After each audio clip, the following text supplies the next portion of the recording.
Ladies and gentlemen, my name is Alex Navarro. Welcome to my first edition of Encyclopedia Bombastica here on GiantBomb.com. This is WCW nWo Revenge for the Nintendo 64. This is, without a doubt, one of my favorite wrestling games of all time. And we're just going to jump right into a match here, so I'm not just kind of screwing around. But the reasons why this is one of my favorite wrestling games of all time are numerous. I'll go through the full roster here in a second. I just want to kind of go through some of the stuff.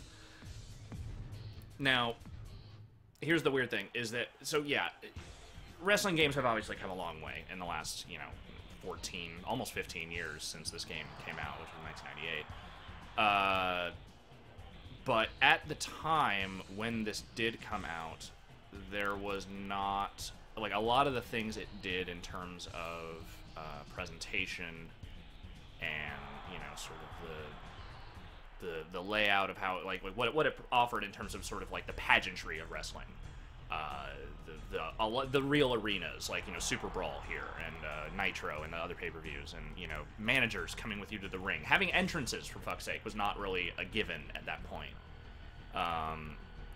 This is, like, these are not the most authentic entrances you will ever see, but by the same token, it was kind of an awesome thing to have, and, it got very accustomed early on to just sort of, like, not expecting a lot from wrestling games, and this is one of the first ones I can remember where I was like, holy crap, this actually feels a little bit like, what I watch on TV on a regular basis, whether, that was the misguided rambling of a child or, fact, we'll find out right now. But yeah, so this was the second of the Aki Corporation's wrestling games produced by THQ for the N64. The first one was World Tour, which was a lot like this game mechanically, but offered basically none of the fringe benefits. Like, it was just, very bare bones. Here are a bunch of wrestlers. You can wrestle up to 4 dudes at once, which is, cool. Oh god! Oh, Mang, no. Why am I playing as Glacier? Glacier, one of the worst wrestlers of all time. I'm sorry. I kind of loved Glacier, but Glacier was not good. He was not actually a good wrestler. He was basically just Sub-Zero, like an American Gladiators guy they gave a Sub-Zero costume to and told him to do a super kick every once in a while. Not great, not great stuff. But by the same token, hilarious. A hilarious story of WCW's, various excesses and poor decisions. So that's sort of why I wanted to wrestle with him first. Now, where was I don't remember where I was. Oh, so there were other wrestling games at this time. Acclaim had its stuff, which was, like Warzone and Attitude, which were not great. They were more like cheap, shitty fighting games, which I think is why Jeff liked them better than these, the Aki games. And then there was some other stuff that THQ did, Nitro and Thunder, which were developed by a totally different team that were just not, they were just not good. Yeah, suck it. And, so, like, this was kind of it for me. Like, the Aki stuff was kind of it for me, and I know that, to a lot of people, these games are pretty special, as far as anything related to wrestling goes. Like, there's a lot of reverence for them, and, it's like people still reference them to this day. Oh, Super Kick! Oh, God! Oh, what's the pin button? I can't even remember. It's one of these. No, that didn't do it. Maybe I'll just Super Kick him again! Haha, suck it, Jimmy Hart. Your guy is down. No, that's not the pin button. I can't even remember what these buttons do. So, and given at the time that there wasn't, very much going on in wrestling games, like, when these games started getting more and more stuff, like these sort of, there was like a cartoon ref and managers and weapons and stuff, like, it was kind of a big deal. It's kind of a big deal at the time. And, I played the absolute hell out of this game, mostly because I just, there wasn't much else. Oh, right, this also introduced this weird combo system, which only a few guys could, do anything with, as I recall. Okay, well, that's the pickup button. I don't know what the pin... Oh, wait, I think I remember what the pin button is now. Can I? Yep, there it is. Cool, got it. Eat it, Meng. Not the greatest match I've ever wrestled, but, you know, it'll do for now.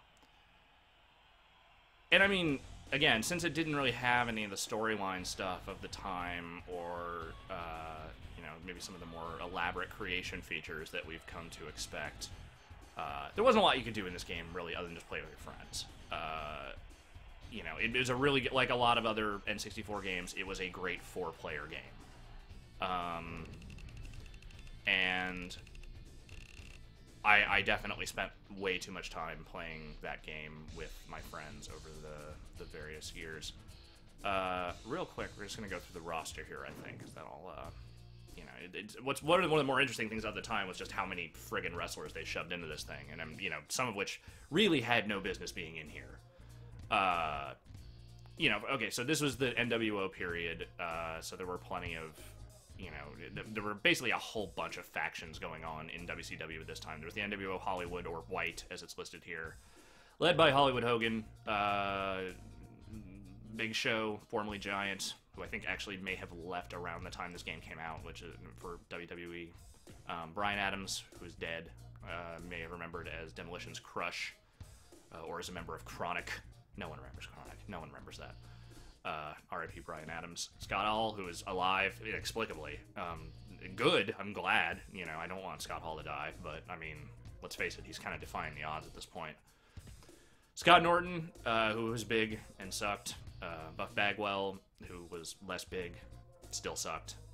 Eric Bischoff, who, unfortunately, you could play as him in this game. Scott Steiner, who was at the pinnacle of his Big Papa Pump phase, and Kurt Hennig, formerly Mr. Perfect. R.I.P. Mr. Perfect.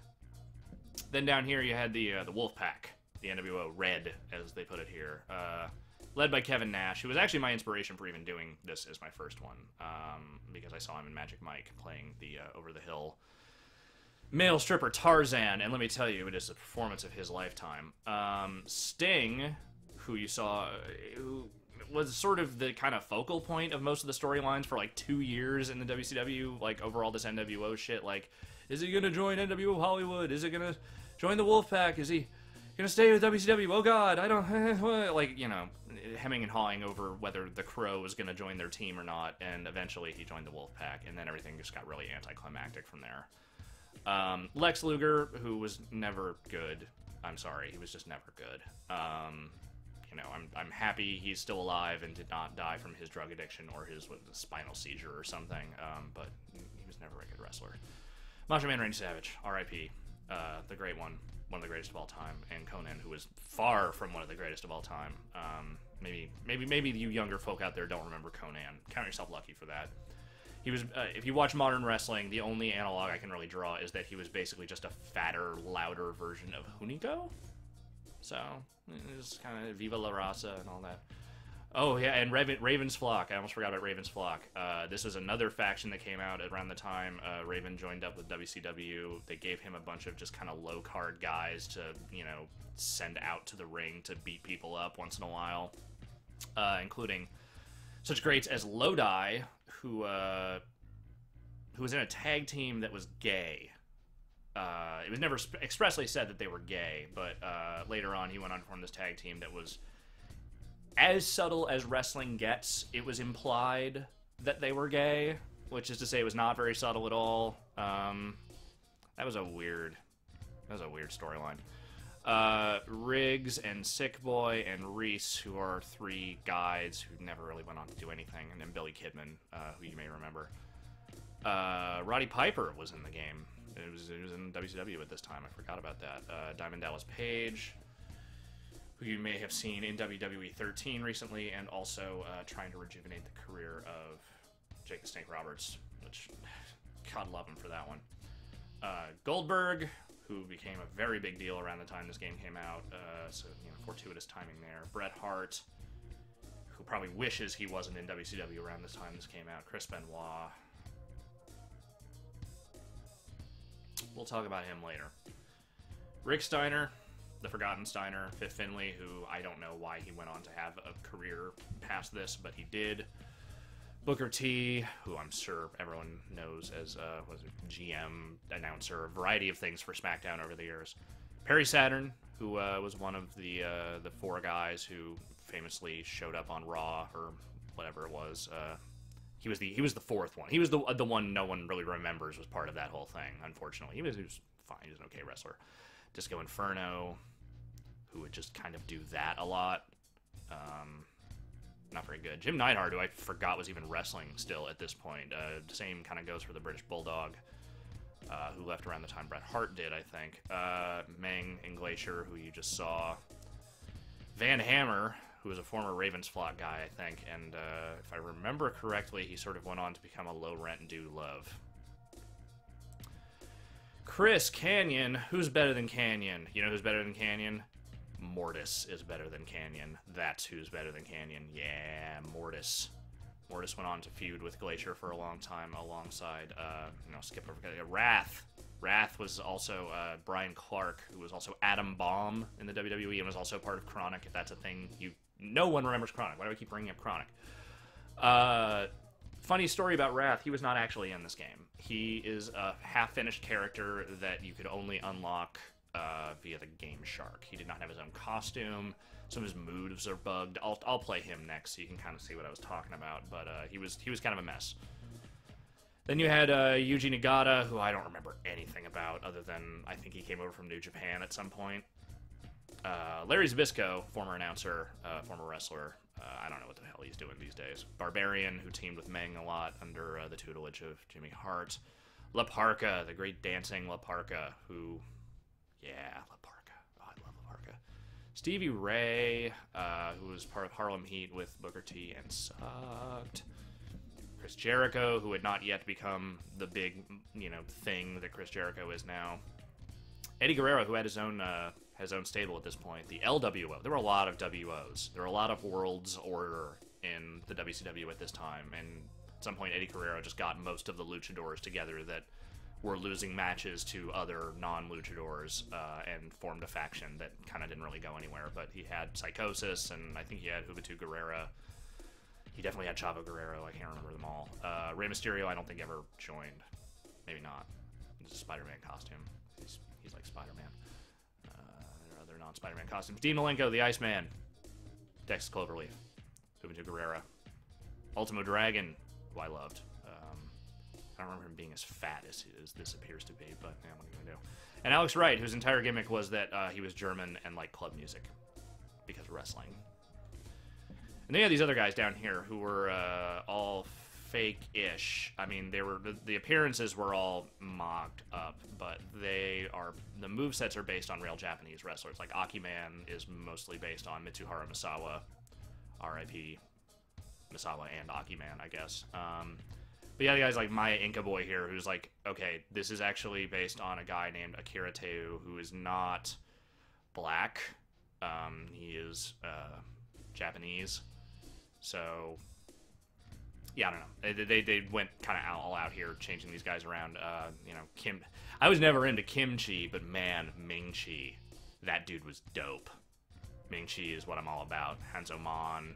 Based on Hayabusa. Anyway, so yeah, there's a lot of wrestlers in this game, and the cool thing about this mode that I'm in right now is that this is one of the first games you could actually edit dudes in. Like, you could actually change their costumes into, any number of different things. Unfortunately, it was really only using the stuff that was already in the game, and it was all pretty uniform. But let's say, I want to put him in a, fun little outfit like this. I could just do that, and that's, that I just made that decision. That is a decision I made to make him look like that. So, I mean, but for the time, that was crazy. The idea of going through and editing wrestlers and all that stuff, like that never, didn't do that. So, I mean, honestly, that's kind of it. There was this championship mode where you could go through and you would play a bunch of matches against dudes and you could win the different titles and stuff. But there's no story or anything to it because they just hadn't gotten to that point. So I was, play on there a couple of matches or something. Let's try a tag team match. Those are always really long and annoying. Go to Bash at the Beach. Oh, who should we bring out? Well, let's have a little nWo battle. Why don't we? Because you know that was kind of a big deal for the day. We will have Kevin Nash. Oh, let's just say Sting, and let's get some of these dudes out there. You know, like the big hitters, like Scott Norton and Buff Bagwell. Totally, this is gonna be great. This is gonna be really great. So you can see they're coming out together. You know, it was like, this is the stuff we take for granted now. Like, this is the stuff, you know, we go and we look at the Ukes games and as the SmackDown versus Raw and the whatever the numbered things they're doing now are, and it's like, you know, you take for granted the fact that you have this really robust character creator and you have all this, like, kind of insane technology surrounding all this stuff. And, you know, back in the 90s when everyone really loved this stuff, the games were not nearly as elaborate. And this was when that started to change. Which is why I always kind of lamented the fact that, you know, Aki never really went on to do more with wrestling than the N64. Like, they, you know, they did those Ultimate Muscle games at some point, and they did at least the first Def Jam game. I think their engine was used for the second one. But after that, it was kind of the end of wrestling for them. Like, THQ did not pick them up for the next generation, and that was kind of the end of that. Ooh, test of strength.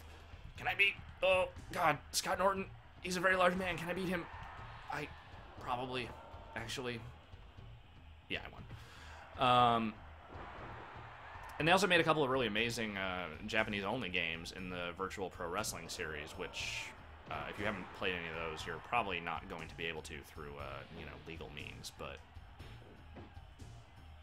I recommend trying to find them at some point. Virtual Pro Wrestling 2 is one I will definitely cover through this feature at some point, because that is, in my opinion, still kind of like the best wrestling game of all time.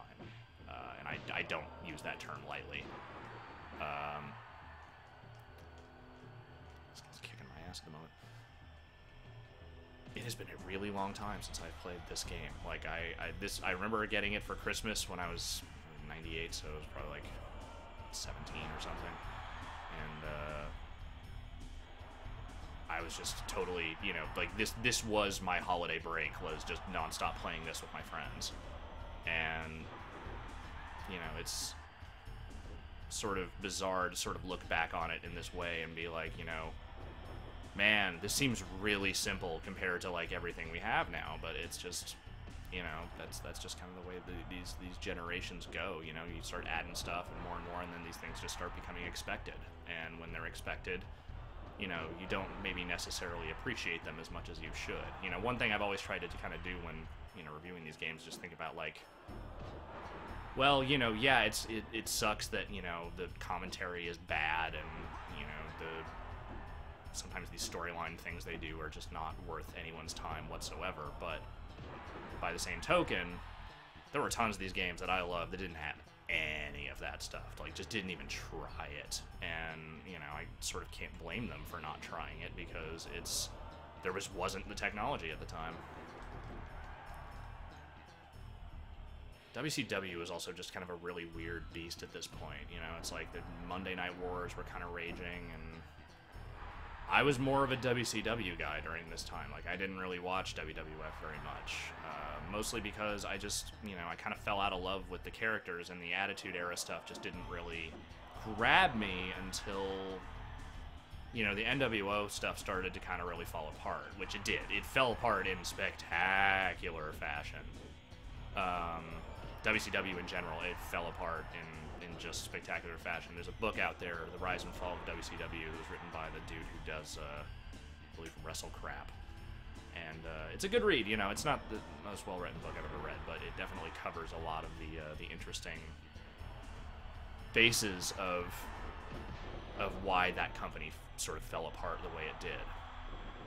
And, you know, I sort of am someone who, like, I went back and I watched that nWo Blu-ray or whatever they put out recently, and, you know, it was, oh, I'm not gonna get this pin, am I? Nope, of course not. I'm gonna totally try and powerbomb him one more time. Yup. Oh, and he helped me in everything. Oh, that's awesome. Let's wait for this dude to try and get out of the ring. Oh, I knocked him out. I forgot you could knock people out in this game. I forgot that was an option. I think I used to turn that off a lot because I was like, there's no knockouts in wrestling. They don't do that.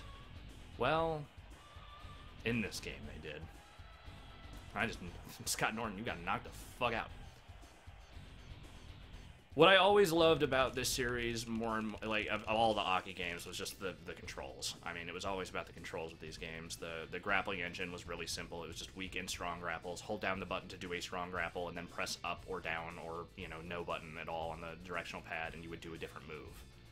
And that was kind of, it was a nice simplicity that made sense in that console generation. And, one thing I always have never completely agreed with when it came to other wrestling fans was that there should be, they should just remake these games now. And it just doesn't work. It wouldn't work because it's too simple.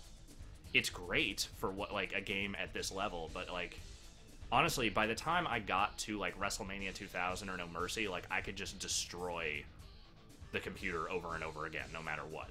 It's once you learn the basics of it, there's some depth to it, but it's just timing. It's all just timing. It's not like Fire Pro, where learning that timing was sort of a skill in and of itself. And it's not like WWE 13 is that much more complicated. It just has more controls and more shit you can do.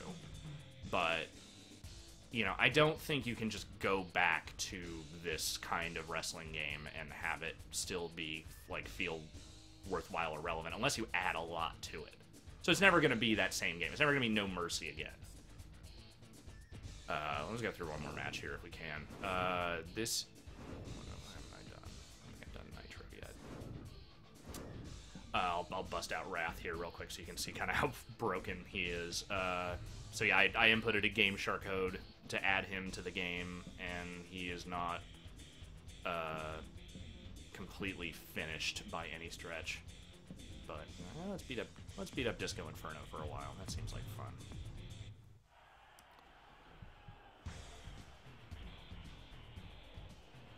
He does at least have an entrance. I'll give him that. I don't know why he wasn't finished, but he wasn't in the game at all. Unless you had the Game Shark. There were some other omissions. Ric Flair, who I have placed at the bottom here, is nowhere in this game. I think because... I forget if he had left or if he was just being sued or something was going on at that time, but there was no getting him in there, I guess. And there were some other manager characters and stuff, like Ted DiBiase, I think, is somewhere floating around in the code that you can bring him out as a manager, but he doesn't look right. I think he looks like Virgil, which is his old... valet. Let's get a couple of broken moves to go here. Oh, you son of a... Disco Inferno plays dirty, son. Disco Inferno does not screw around. Disco Inferno will go straight for the junk. He ain't above it. Oh, man. Literally, this whole match is just going to be endless low blows, right? I also never really loved the reversal timing in these games. That was something I always had a weirdly hard time with, even though it really wasn't that hard. I just was not very good at it for some reason. That could probably be said of a lot of things about me. We're just not going to go there right now. One of these moves to go.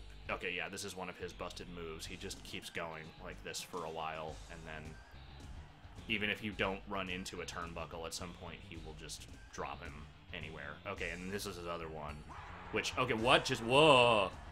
That went from a full-on Boston Crab to a weird reversed half crab thing that did not look right at all. Get up on the top rope. Yep, there we go. Oh, yeah, Brian Clark never really was much of a jumper, was he? I don't know much about him, honestly, other than Adam Bomb. That's kind of where I peaked in the Brian Clark days. Let's see if I can get a better shot at it. Oh, yep, see, there's that weirdness. That didn't look right. That's not how it's supposed to look.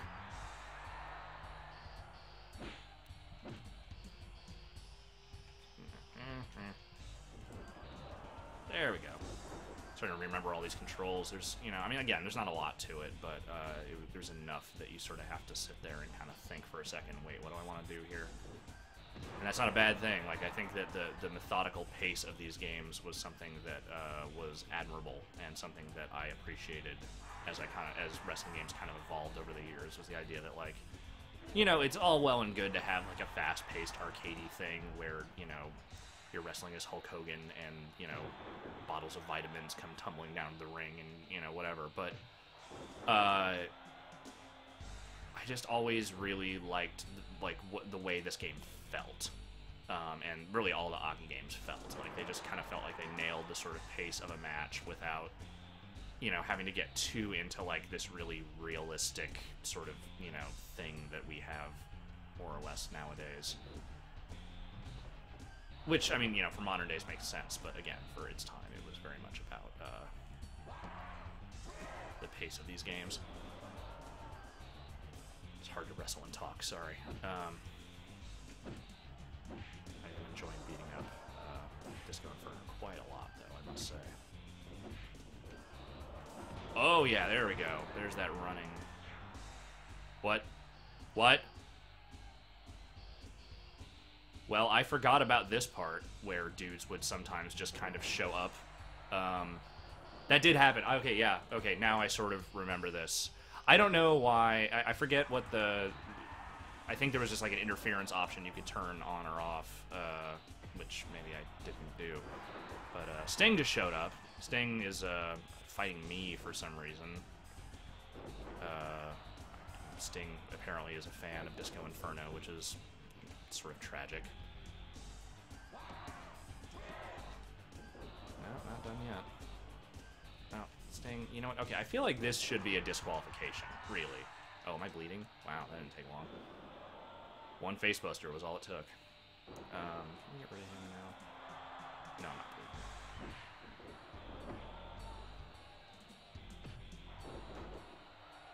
Alright. I can't remember what his finisher was, but I'm just gonna do it. Oh, it's just that. So, great. And that is Disco Inferno. Probably done here. I did not expect Sting to come out of the rafters there. I'm going to say it. I really did not expect that. That is a detail I had completely forgotten about with these games. And in the matches I played warming up for this, I did not have that happen. So, you know, the things you forget over the years about these games, certainly more than I remember. But, you know, I can come back to this game and still have fun with it. That is really the most important thing about any game, period, but certainly with wrestling games, is that only certain ones really hold up. And, you know, while at this point I would probably rather play No Mercy or Virtual Pro Wrestling 2 if I was going to pick an Aki game, like, I have enough good memories of this one to want to play it again and enjoy myself while I'm playing it right now. I got negative points for that flying attack. Yeah, that's about right. I think that kind of really sort of goes through the motions here of what WCW versus nWo Revenge really was. I'll have one more match here just to kind of, you know, let's do a special match. I think it was just Battle Royale and handicap match. And I don't really want to do a handicap match. Let's just do a Battle Royale. Why not? That's Starrcade. You know what? No, I shouldn't do. Ooh, yeah, I could do a lot of wrestlers if I really wanted to, but I don't think I'm gonna do that. I think I'm just gonna... I don't really care what the entrance order is, it's fine. Let's get a couple of the big guys in here, you know, who do I feel like... No, alright, fine. And then we got... let's put Raven in there, and I don't know, let's just... Larry Zbyszko, why not? Yeah, I don't know if we can actually control that that interference thing. I don't remember, but regardless, that was kind of cool. I mean, I'm not gonna argue about it. You know, before I started recording this, I was watching some CNN thing about some expose they did on pro wrestling last year, I think, and there was a whole big section on Chris Benoit, and then I remembered, oh wait, I was going to do this game, and Chris Benoit is in it, and I'm just sad. Just kind of sad. Goldberg, you were not very talented, to be honest with you. It's your fault that Ryback is a thing now. No. Well, it's maybe not directly his fault, but, you know. Raven was never really my favorite thing. Like, the dude had some good matches, but I never really loved him. But Larry Zbyszko, let me tell you a thing or two about a thing or two, and let me tell you that Larry Zbyszko is not really very impressive either, to be honest with you, as a wrestler or an announcer. I never liked him as an announcer. I always thought he was sort of bad. Let's see if the AI can actually handle beating each other up. I feel like a lot of times the 4-player matches, when you brought the computer involved, was just sort of like, hey, check it out, here is, we're just going to kind of stand around here and maybe do some moves, maybe. You know, AI had not really advanced at this point. A lot of these Aki games had some weird AI, like, glitches in them that... I mean, if I recall correctly, the only reason I ever got a Game Shark to begin with was to mess around with these games, because there were things you could fix, like, thinking No Mercy, like, there was a thing where wrestlers wouldn't do their finishers, so you'd have to put in the right code to make them do that correctly. And then, you know, in this case, when I found out about the Wrath thing, I inputted that code and started messing around with Wrath a little bit. Literally, the most relevant Wrath has ever been is as a sort of mildly noteworthy item in, you know, the minor history of this game. That's it.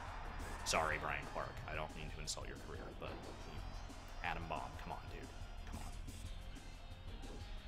on. I think that'll just about do it here for WCW nWo Revenge. You know, this is, like I said, this was for a time a pretty revolutionary wrestling game, as wrestling games went, but, you know, obviously it looks pretty antiquated in these conditions these days, but I love the hell out of it, and, you know, this game is basically responsible for a lot of the things that you love about wrestling games now, whether you know it or not, so there. Thanks for watching. Hope you enjoyed it. I will almost certainly be doing more wrestling games as time rolls along. It's probably the last one for a little while, but check back. More Encyclopedia Bombastica. More stuff on Giant Bomb. See you guys later.